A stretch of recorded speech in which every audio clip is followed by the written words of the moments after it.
So the second worksheet that you have come to pick up, or you could print it out from here, is the Blended Learning Agreement. So just like the first one, you're going to add a picture of that parent signature that you're going to get.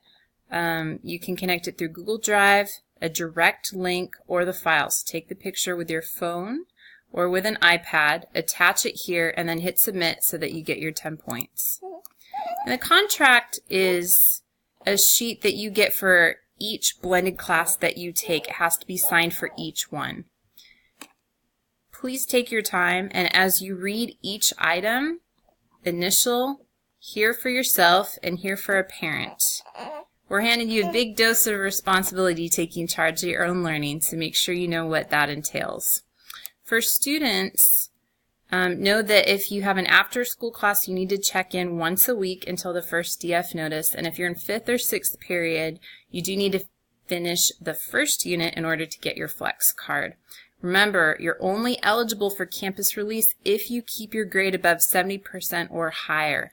Otherwise, you have to come to class every day for attendance purposes. Make sure that you log in regularly, that you organize your time well and keep with the pacing guide.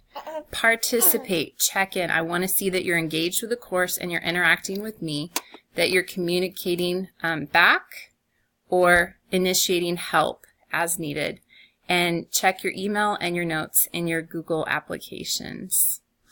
Take a look at our ethics policy. Make sure that everything is above board, and then get a signature. Take a picture of this to attach in your Google Classroom. Here you're going to add that file just like an email attachment and submit to get your 10 points.